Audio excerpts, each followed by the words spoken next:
literally raped. And a lot of this has taken place in modern day and age. Unfortunately, when you read the stories of what's happening in places like Syria, things like that happen in Afghanistan and other parts of the world. When wars happen, these ugly things do take place. That's why wars are not a good thing. That's why wars are not a good thing. This is what happens. So a lot of these things took place, and Muslims were systematically killed.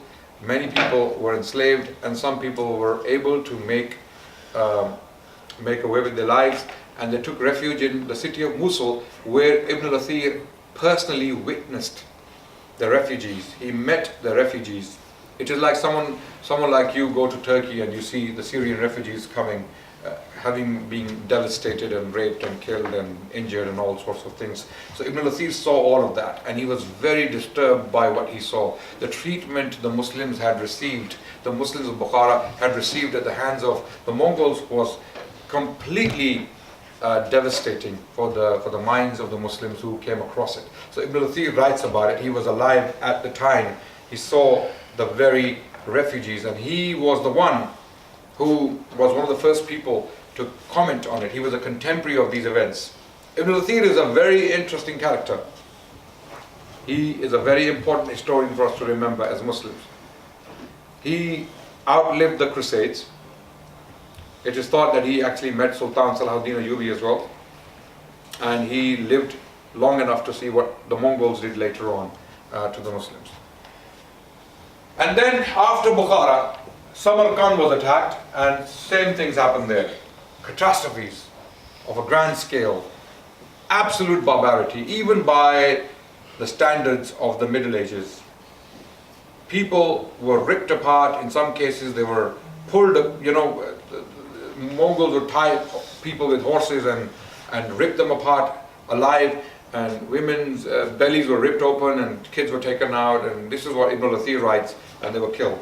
So a lot of these things happened, and within 2 to 3 years, all of this region was under Mongol control, one after another. Merv was destroyed. The city of Merv, we are told by Ibn al-Athir that 700,000 Muslims were killed in this city alone.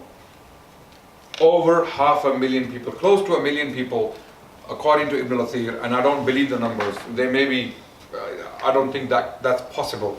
But at the same time, a high number of Muslims, because it was a very important city. It was an ancient city, Merv. It was destroyed by the Mongols. Then Nishapur, it never recovered. It never recovered. Nishapur was destroyed. You know who came from Nishapur? Sorry? Imam Nasai. No. No. Who came from Nishapur? Imam Muslim. Imam Muslim bin Hajjaj Nishapuri. Remember? Sahih Muslim, yes? You know about Sahih Muslim? Yes. So Nishapur was destroyed, never to recover. Herat, which is in Afghanistan, current day one. So these are the modern boundaries. You can see that, these modern boundaries. This is Afghanistan. This is Pakistan current day. Okay? So all of this was completely decimated. Isfahan. All of these cities were taken by the Mongols within 2 to 3 years. 1219 when Genghis Khan came in, and by 1222-23 all of this territory had been taken.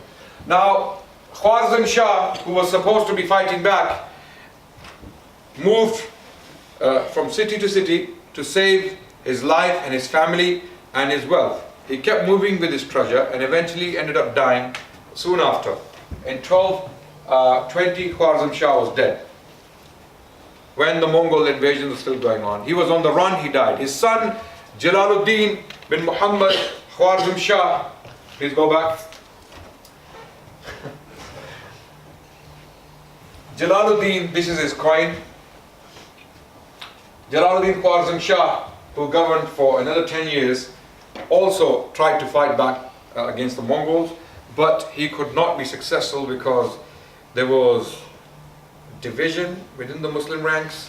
Muslims are fighting each other. Khwarazm Shah ended up fighting his brother, one of his brothers, and that destroyed his power. He was not powerful enough to fight the Mongols. Okay, the dynamics were very, very complicated at the time. the Muslim power was divided. As soon as the Mongols attacked, people rose and they started to claim power. They were fighting against Mongols and they were fighting against their own people. If the Muslims had a united front militarily, Mongols could never achieve what they did. It's not that the Mongols were invincible. They were humans. They were as humans as Muslims at the time. But because Muslims were divided, they kept fighting each other. There was no united front, and wherever the Mongols went, they decimated the cities, they burnt the cities down, they killed the population. This is why there are estimates that close to 10 million Muslims lost their lives from Central Asia to Syria within these decades. So Jalaluddin Khwarizm Shah could not successfully continue, and he was on the run, found by a peasant, told him his name, and the peasant found out that this is Jalaluddin who had killed his brother, and the peasant ended up killing him as well. So Muslims were left without any power.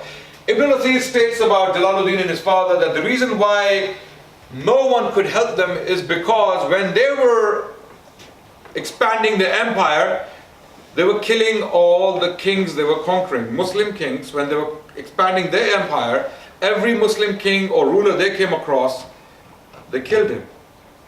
And that's why there was no effective leader left to join them to fight against the Mongols. So once they were killed, the Muslims were left without leadership. Next please. So this is Ogedai Khan, who was one of the sons of Genghis Khan. He succeeded his father. He governed from 1229 to 1241. The empire is still spreading. The Mongols are still going on. There were breaks in the middle. The Mongols stopped at times for a few years, for example, to rest and to consolidate their power, and then they would reinitiate hostilities against the surrounding Muslims. And Muslims kept coming back to power and kept losing territory. So back and forth, you know, this tennis match between the Mongols, militarily speaking, and Muslims was going on for a few decades, right? Until the grand catastrophe took place, which was, if you go forward please. So this was Mongke Khan, who came to power after Ogedai, who was one of the most powerful Mongol Khans. This is one of his coins. This coin was minted by a Georgian king named David. This is a Christian coin, minted by Christian. But this coin was minted in the Arabic language, amazingly, and it was minted in the name of Mongke Khan. Okay? So, it was in his time one of the greatest catastrophes in Muslim history took place, when he was the Khan of the Mongols, right? I cannot simply go into the details of each of these individuals. Ogedai, Mongke, each one of them, Genghis Khan, is a topic in itself. Do you all understand that, brothers? Yes. Right? Is a topic in itself. Khwarizm Shah, Jalaluddin Khwarizm Shah, the details of the battles and what they went through are far too many for me to cover in this short lecture. This is an introduction to Mongol invasions. What you are seeing right now are the main details or the main points you need to remember on this particular topic. If you want to read further, there is a book I recommend strongly, is by David Morgan. The book is titled Mongols. That's a good introduction, a slightly more detailed introduction on the Mongols and their rise and their conquests and their catastrophes and atrocities and what happened to them. So it was in Mongke Khan's reign, one of the grandsons of Genghis Khan, he was, that the greatest catastrophe took place. Hulagu, who was another grandson of Genghis Khan, was a general who was at the time in Iraq. We're talking about 1250s now. About 30 years removed from Genghis Khan, right? Genghis Khan died aged 72 in 1220s, okay? And his children continued the onslaught because the father had created an empire and he had initiated the hostilities, and he had created an even bigger empire, having taken all this Muslim territory from Khwarizmites, right? Now his sons had to maintain it, they had to sustain it, and they had learnt from their father well. They tried to expand.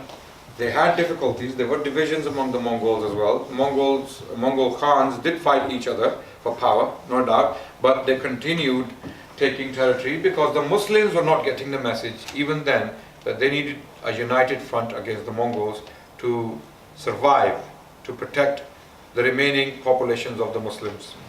And the Mongols continued invading other territories. I'll talk about India.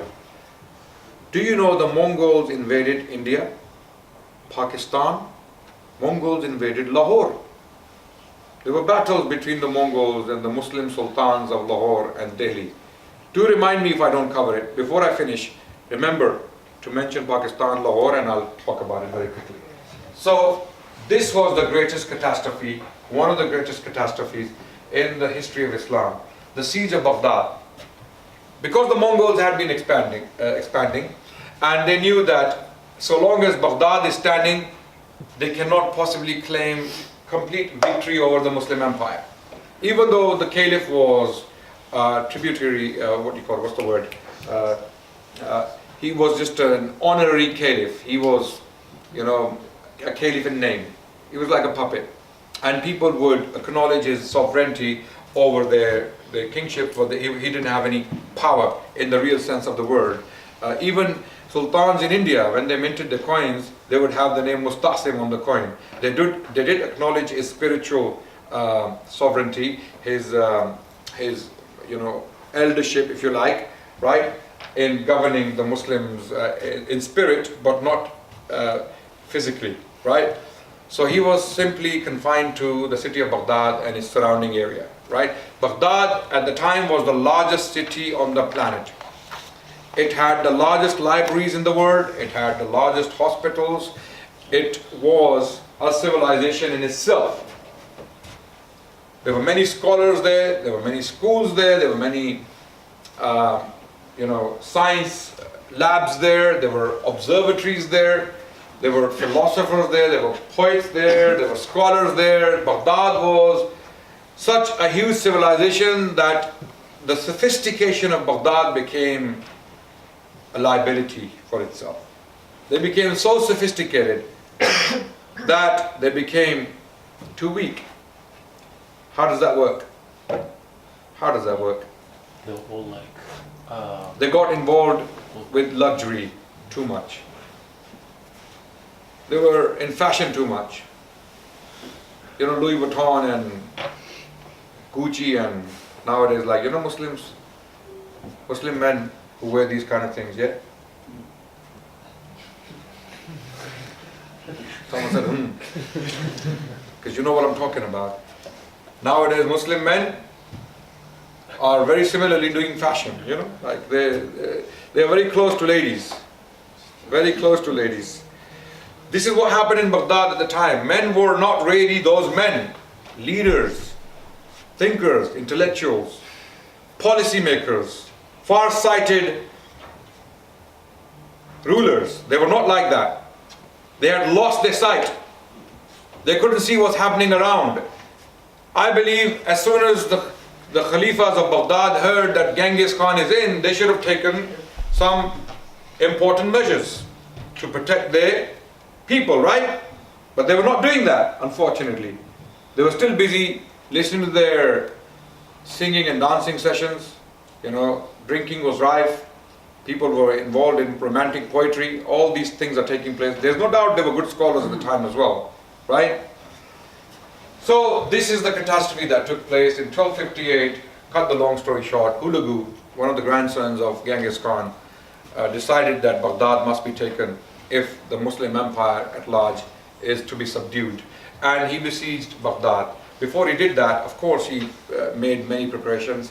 He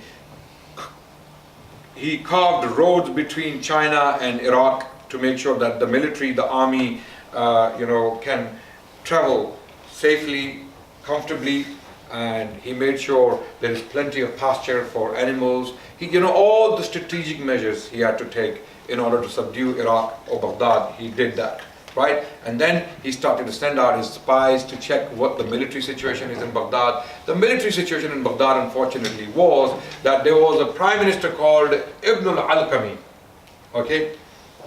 And he was from the Shia background, and he was working with the Mongols.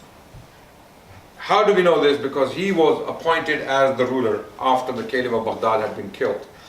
Ibn al-Alqami had advised the Caliph to cut down the size of the military to save money.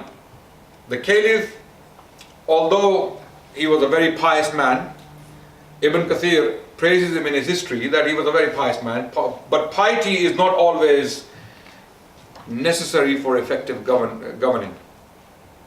Does that make sense? Does that make sense? A person who has a strong resort, a person who is an effective leader is better than someone, for Muslims and their well-being, is better than someone who has a lot of taqwa, who doesn't raise his eyes and he's always has tasbih in his hand.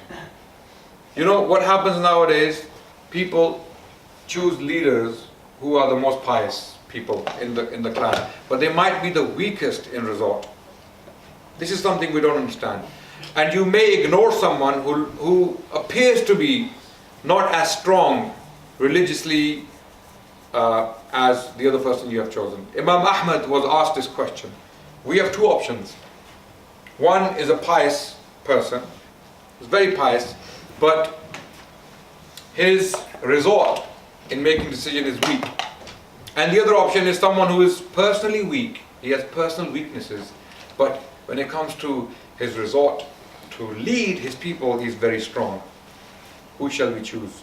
Imam Ahmad, without hesitation, responded, you choose the one who is strong and his resort is strong. Why? Because his strength will benefit the ummah. And his weakness, personal weaknesses, will only harm him. Yes? It will have a personal harm, no doubt. But his strength will benefit the ummah.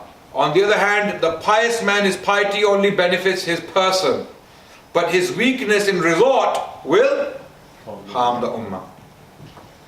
So the Caliph, as pious as he was, because Ibn Kathir praises him for his piety, was weak in resort. He did not take the right measures. The army size was reduced. The Mongols came in, and then Hulaku was a very superstitious man.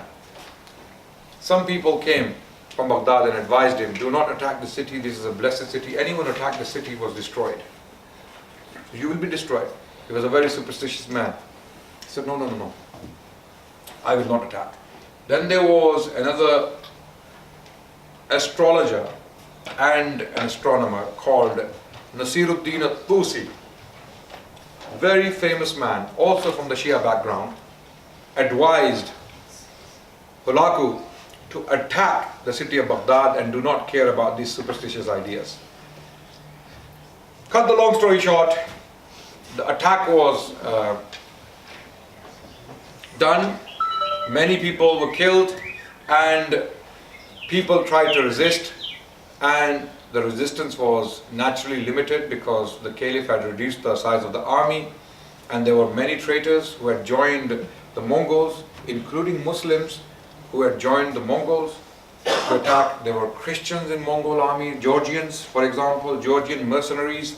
There were people from the Shia background, Ismaili background, who were supporting the Mongol army. These are historic facts, by the way. I'm not trying to inflate some kind of dislikeness or hate against a particular community. These are historic facts. I'm only telling you history. My purpose is not to raise, because there were Muslims, there were Sunni Muslims who were in the Mongol army. There were Sunni Muslims, traitors, who were in the Mongol army, who were fighting against the city of Baghdad. So this is the point I'm making, right? It's very clear that there were a number of different people. So what happened? The Mongols eventually ended up entering the city, and they started the massacre of the population. For 40 days, non-stop, the Mongol army was killing Sunni Muslims in particular. The Shia quarter and the Christian quarter was left alone, because a large portion of the Mongol army was from the Shia background and from the Christian background, because Georgian Christians were there and the Shias were there, so they were left alone.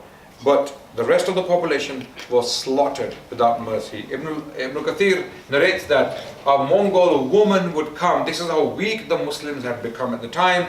A Mongol woman would come, she would line the Muslims up, men, and one after another she would be killing them. She would be executing them. And they would be standing there in submission, waiting for the turn. A Mongol woman would do that. Alone. Ibn Kathir also states that a Mongol man would come and he would find 100 men standing and he would start killing them, executing them.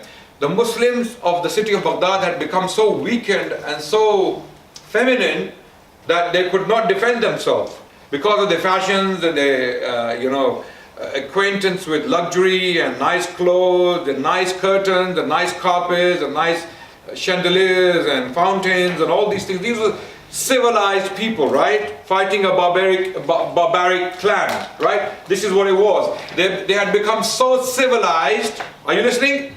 They had become so accustomed to ease and luxury that they could not anymore resist their executioner, someone who's executing them, right? This is how cowardly these people had become, unfortunately.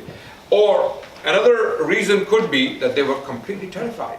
They were terrorized. What they had seen with the Mongols are scary creatures. And they would definitely make a point of driving terror to the hearts of people by committing inhumane atrocities. Deliberately, they would advertise their atrocities. They would magnify their atrocities for people to know that if you resist, this will occur. This will happen to you. So they would deliberately do barbaric things to the cities they have taken and to the people they are killing. So close to 1 million people lost their lives, including many scholars.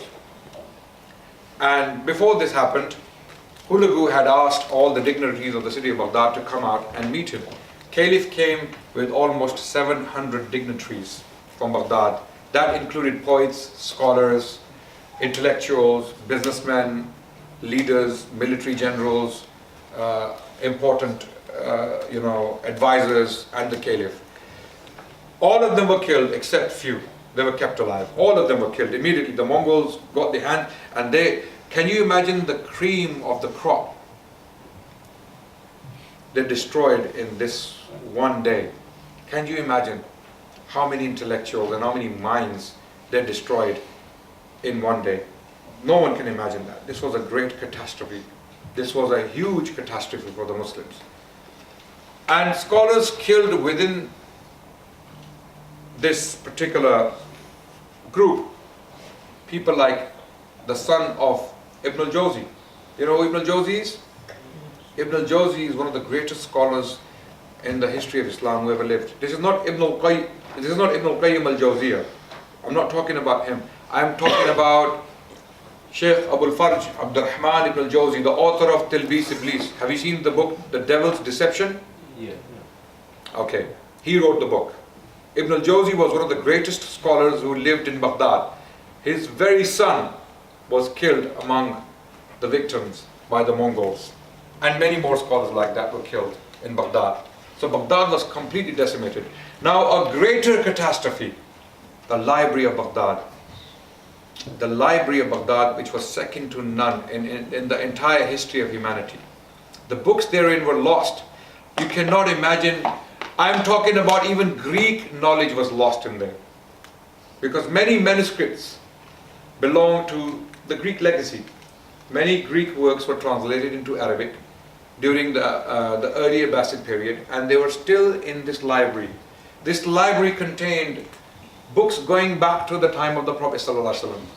Masahif, the Qur'an, books of Hadith, possibly some handwritten copies of people like Imam Ahmad, Imam Bukhari, Imam Muslim. Some very important stuff Muslims had accumulated over the past 5 centuries was destroyed systematically. All these books were thrown in the river Tigris that runs through Baghdad, and the water of the river became black. It was black. And Mongol horses were riding on top of books, and they had no idea what's underneath them. They couldn't even save those books for their own development, for their own civilization. Same thing happened in 1492 when the Catholic monarchs, King Ferdinand and Queen Isabella, took the city of Granada from Muslims, the last stronghold of Muslims in Spain in 1492. When they took the city, they destroyed over 1 million books from that library. You cannot imagine what was in that library. I simply cannot imagine. Over 1 million works of poetry, mathematics, philosophy, hadith, tafsir, poetry, you name it. You name the sciences, they had all of it there. So it is not the legacy of Muslims to burn libraries. Rather, the legacy of Muslims is to build libraries. If you are not building libraries, you're not following your predecessors. Let me tell you that much. If you are not book lovers, Muslims were the most bookly people in human history. Did you know that? Muslims were the most bookly people in human history. Today, Muslims have become the most bookless people in human existence. We have more interest in other things, cars, collecting stupid things, right? We have no interest in history, we have no interest in literature, reading, book collecting. We are more interested in other things, and that's why we are the way we are. We do not have leadership in universities, we do not have leadership in political circles, we do not have leadership, effective leadership. I mean effective leadership on the global stage when it comes to intellectual activity. We have all these problems. And this is because we have completely become a bookless people. We need to go back to books. We need to go back to building libraries. Despite what happened in history, we must continue. We must continue working for the betterment of this planet. To make this world a better place, you need books. Because if the books get into the wrong hands, then you get people like so-called intellectuals who are peddling hate against you, using books in the wrong way. If you do not read books, you cannot defend yourselves. You have no defense. Before physical defense comes intellectual defense. This is a battle of hearts and minds. You cannot win it without books. It is impossible. So we need to learn from our history. Mongols destroyed the entire library of Baghdad, and we have no imagination. We do not know what was destroyed in that library, unfortunately. Masahib going back to the time of the Prophet ﷺ, and the 1st century, and the 2nd century, and the 3rd century, and the 4th century, and the 5th century, and this was the 6th century and the 7th century. Manuscripts handwritten